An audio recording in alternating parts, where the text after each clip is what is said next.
Hey, Peeps Galucia here, and I thought today I would do something a little bit different and come back to some Civilization 5.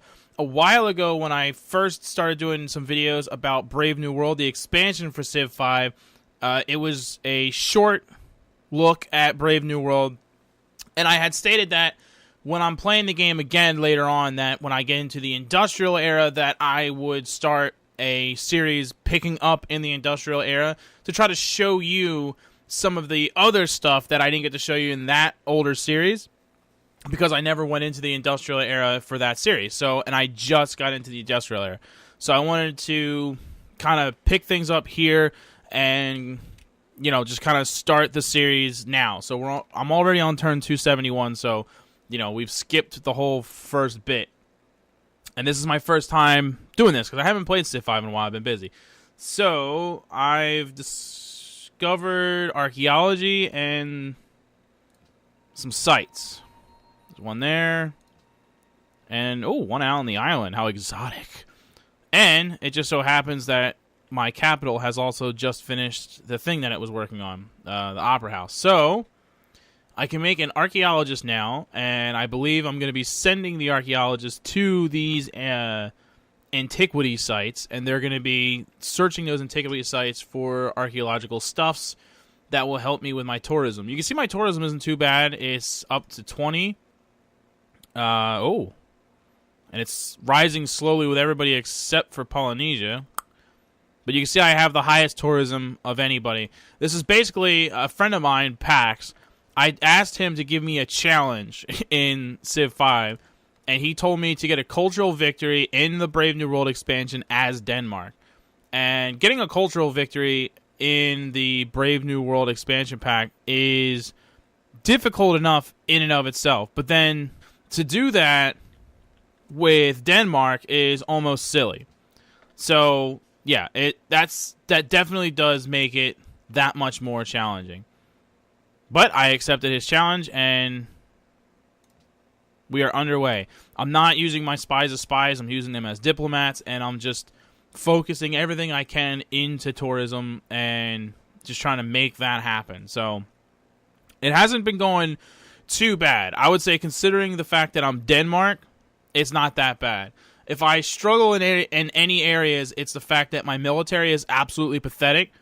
At some point, if someone decided that they needed to do some kind of military actions against me, I would be hard-pressed to do anything about it. Speaking of which, I don't like that these people have musketmen coming into my territory at all. You can see I have my Berserkers, which is my unique unit. I have 2 Berserkers, and that's literally it. That's all I have. That's the only units that I have right now. So very, very low-tech stuff. I've been putting everything into culture and nothing at all into my military. So I'm starting to fix that a little bit now. I'm going to do a little bit of military tech, at least to get 2 musketmen, because, I mean, yeah, I'm just falling way behind. And it's honestly a little bit scary, because that's what a lot of times before Brave New World, it was very true, and it's still true today. The hardest part about getting a cultural victory is that you end up not focusing on military, and so you're militarily weak. Other civs can see that, and they try to take you out before you can get the culture victories. Awesome. This is also the first time I've been able to get the, how would you say that, Uffizi? Because it's got 3 slots for great works of art, so that gives you a serious amount of slots for doing that, and it gives you a great artist right off the bat. So you can immediately lock someone in there.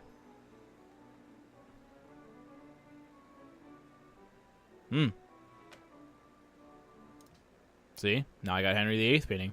I really do like the paintings. I think that's really special. Okay, so... Oh, look at that! Ah, okay. The little workboat thing there. That's a different icon. Cargo ship thing. Let's see. What do I want to do here? I do need to start doing some more open sea exploration type stuff. Oh, that's right, university. I have something. This is the last city that doesn't have one, and I wanted to build something for that. Dido is moving tons of forces through my territory. I need to not renew my thing with her, because I don't like that because the last turn I got a message saying that she was plotting against someone that's not me, so I know that's not me. But the fact that she's using my territory to move her troops, I mean, 1, 2, 3, 4, 5, 6 enemy units going through my stuff. I don't really like that. I'm not going to lie to you. The First Congress of Honolulu will convene in 5 turns to deliberate on purposed resolutions. Ban luxury jewelry and ban luxury sugar. Well, I don't think I have any jewelry or sugar in my civ, so I would be okay with that. Because that would just hurt other people that aren't me. So how about that? Okay, I got my archaeologist. That's very exciting. Can't wait to see them go to work. I know that they're going to hopefully be finding artifacts that you need to put in museums. So I do need to start working on building museums in some of my cities so that I can actually have somewhere to put these things when they find them. Otherwise, I don't even know what happens to them. So get to work on that. Now, if you notice, neither of these cities are growing anymore. I've turned their growth off. They're already pretty big, and happiness can always be an issue in Civ. And the more people you have, the harder it is to keep your happiness in order. So I've turned growth off for both of those. And that way they can, instead of growing, which is unnecessary at this point because they're both large cities, they can go to other places. So it increases production and monies and everything goes up, culture, whatever. But this city is still growing because they have a population of 10. And I'm working on increasing that a little bit. But I'll give you a quick example. You can see they've done the same thing at 15. They've been at 15 for a long time now. And that's a good number, 15. You don't really need a population larger than that. So, and because of that fact, I know that they've built a few things already that I wanted to build. And I'm kind of falling behind in some of the construction type things because I was, spreading out my stuff, but now I'm focusing more on production and trying to get things done in time. You can see that I have a good amount of money. My gold per turn is 48. I have almost 3,000 gold, and I've been buying... Crazy lady. I've been buying some buildings. I know one of the cities, I think it was this one, I bought the amphitheater and the opera house because I got a great person and had nowhere to put their great work. I needed an opera house to put it somewhere. So I just bought both of them, which cost me like 1,000 gold, but who cares? So that's another thing is that my production was low, but I make up for it in gold and then I can just buy buildings. So, for example, we'll choose here because it's in the middle, and why not? Just because I want to make sure I have a museum somewhere, even though it costs 920 gold, bada bing, bada boom, that's taken care of. That way, at least I have it somewhere in case I get if I get some kind of great work that I need to put in a museum, I can do that.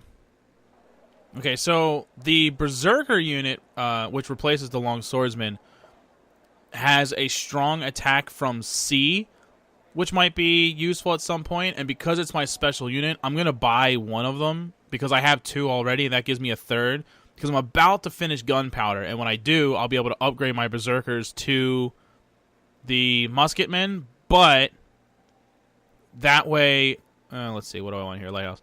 That way, they keep that bonus, and they're strong from the sea, and I wanted to have at least 3 of those, because like I said, my military is pathetic, so I should work on it a little bit, so I wanted to do that, and then I'm going to upgrade all those to the Musketmen, and then I'll probably get some crossbows or something like that.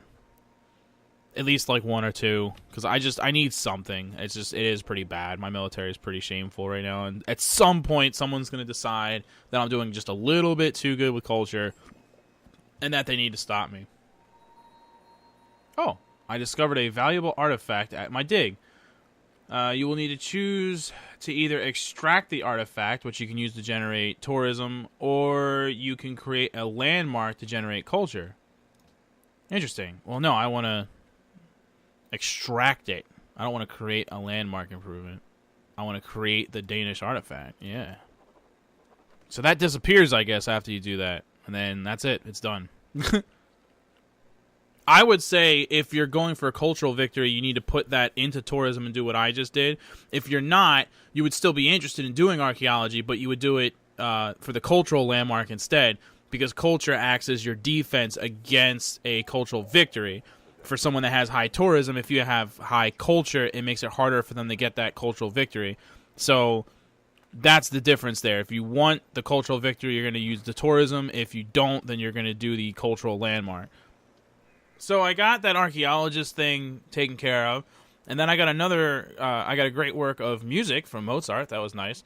So tourism's up to 28 now, looking pretty good. So now I'm starting another museum here since I only have the one. And then here I'm working on another archaeologist because I do have the dig site here.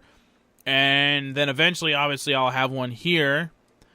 And there's other ones scattered about. There's one here, and I've been thinking about putting a city over here for quite a while now and just haven't gotten around to doing that.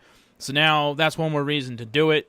There's one way up here, but I don't think I would want to put a city up there because that's just desolate. There's nothing up there other than that. But they're scattered about. There's one here, but that's outside of my range. I'm pretty sure I can't get that regardless. Like, there's no way for me to buy that tile or anything like that.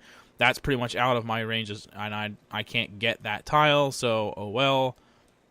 So for now, I think that's about all I can do. But at some point, I can definitely get that one as well, and I'll just keep working on trying to get these things squared away. But 28 for this is pretty good, and you can see now, even the one that the Polynesians, it was dropping slowly, is now rising slowly again. And with the Carthage, it's actually rising. And you can see how big the percentage is here. And we get a bonus for open borders. We get a bonus for the trade route between us, because she's established one with me and vice versa. And we get a bonus for shared religion because I have converted her because she didn't have any religion.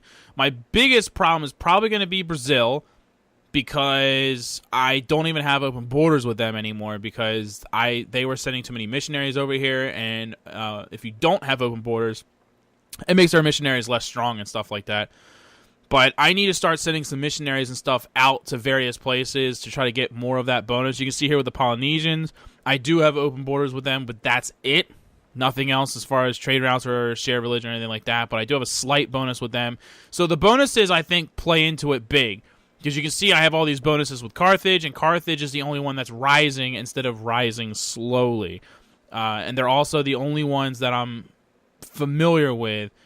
And you need to get, that percentage needs to go up, up, up. And they're really the only ones that it's really going up super fast with. You can see that France is my main competition with them, but Brazil has always been pushing it too. And that's why I eventually had to close my borders with them, because I think they were trying to get too pushy with their religion. What? Someone pushy about religion? Go on. So that's kind of the deal, but it's interesting to see how you have to use those various things to try to get those bonuses out of it, and you can't just focus on raising your tourism number and nothing else. You have to try to put other things into it.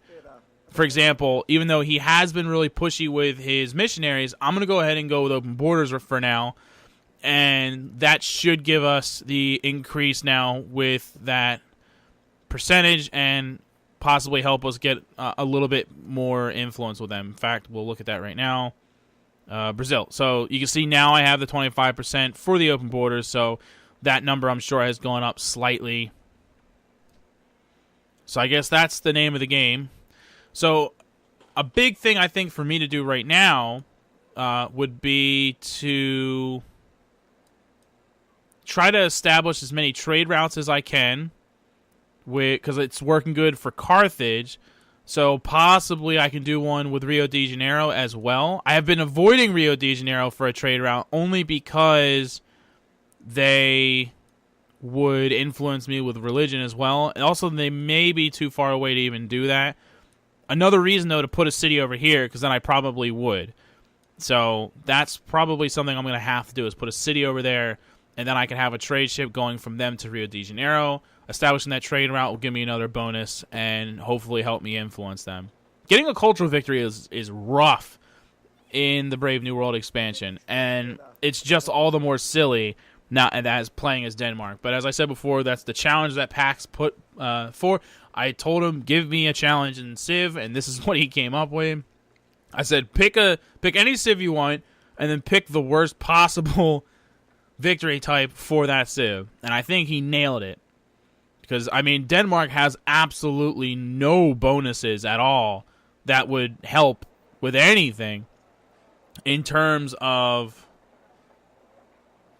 I could get a missionary, but I have so much extra that I may as well just get a great profit. But yeah, there's nothing going on with Denmark that's going to help me with culture at all. So, he picked a good one. Okay. Hey, look at that. It's even suggested that I move there. That's exactly where I wanted to put it, and it's a suggestion. So it must be a good idea, because we all agree.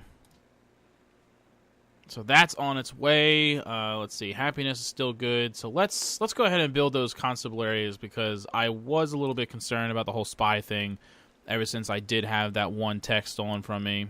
I'm not like way ahead of everybody, but my tech tree is really uneven, where I'm like way more focused on top than I am on bottom. So for those that are working on military and they're missing this top stuff, they might want to steal some of those top techs from me. Look at this guy. He just wants gold. I hate when they ask you for stuff and don't even try to offer you something in return. Like, offer me something, anything. Just offer me something that makes it worth it to me. Why would I just give you gold for no reason? Because I want you to be my friend? Like, I don't understand like what they even think is going to happen. Oh, I gained... Okay, so for this era, we normally get 2 delegates, but you gain a delegate for every city-state that's your ally. So that's going to be worth it to get some of those. I wonder if... Can I get them now? Because, like, right now I would have 2, because I don't have any that are my allies. But if I get an ally, like, right this second, will it immediately affect it? Or is it too late? It's a good question, I think. Let's find out. Get rid of these guys first. Okay. Because, like, these dudes are already my friends. So give them $1,000 and boom, they're my ally. And then way over here, these guys just recently became my friends. Oh, and they want gold gifts. So I give them a whole bunch of money and I'm really their ally. So there you go. So I should have... Okay, I have 3 delegates. Well, that's not bad. It's better than 2. Ah. Oxford must have finished because I can get a free tech. I'm already working on scientific theory, and that's almost done. We may as well go ahead with industrialization, because I don't even have any range units yet, so now I can skip straight ahead to Gatling guns and see if there's any coal on the map, which apparently there is. Right there. Where I just finished building a lumber mill, and now I have to immediately tear it down and build something else. I hate when that happens. The worst. Okay, but anyway, so we finished Oxford University. That's really good. That's going to help us out a lot. And now we'll do the constabulary for that whole anti-spy thing. And the settlers are ready. Bop. Out freaking standing. And I'll tell you what else. I'm going to immediately... Where is it? Oh, I can't. Yeah, that's right, because they're going to need... Okay, so...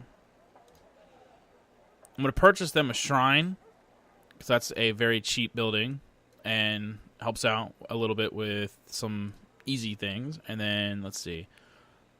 I guess they're going to need some growth early, so we'll just start with the granary. It's a good, solid thing to start with. And I'm going to have to send some workers out their way for sure. We got to get that place built up quick, because I'm going to want to start getting them to work on... the trade route and whatnot, and they're going to at least have to get that granary done before that, so... I'm feeling pretty good about this whole game, to be honest with you. I'm not sure that I'm going to win, because, again, it's really going to be difficult. It's really hard to get a cultural victory in the Brave New World expansion, regardless. Oh, and I would have liked to have had that. Napoleon just stole that from me. But, yeah, it's really difficult just...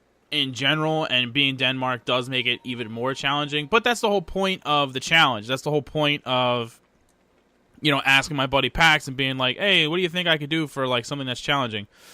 Hey, they adopted Judaism without me having to do anything about it. How about that? But yeah, so even if I didn't win, I would still feel good because this has honestly been a really fun game so far. Although you called it later in the game, but I've been playing this most of the day. As you know, Civ games take a while to get through, and so I've been playing this for a big chunk of the day today, and I've been thoroughly enjoying the entire process and learning more about Civ. Because like I said, ever since Brave New World came out, although I was really excited about the next expansion, there's certain things that I'm not super crazy about, and it's just this whole tourism thing. Like, I'm not sold on it yet. I'm not super crazy about how that's handled. Hey, and we got that thing, so now we're up to 30 tourism. All right. But yeah, so honestly, even if I lost, I wouldn't be like super upset about it or whatever, and I would still consider it a good playthrough, and I would, still post it for you guys. I've never shied away from posting videos that didn't end up victorious as long as they were fun and we all learned something along the way. So hopefully you've enjoyed the playthrough so far on the first episode here, and we will pick things up a little bit later and see how things are going. I'll probably go ahead and not, immediately start the next episode. I'll jump ahead a few turns in the game just to kind of progress things and whatnot, but I will get around to it. Speaking of getting around to it, never upgraded those guys. Oh, wow, I am totally out of monies. I just did that research agreement and a bunch of other things, and I have no money left. Well, dang. But yeah, so thanks for watching, everybody. Hopefully you are enjoying today's episode, and look forward to a few more, as it should take at least a few episodes to finish this playthrough. Like I said, we skipped a lot of the beginning stuff, so it won't be as long as some of my Civ series have been in the past, but it's also been a while since I've been able to post some Civilization stuff on my channel, so for the fans of Civilization, I didn't want to leave you hanging like that for too long. So hopefully you've enjoyed this, and I will see everyone next time. Later!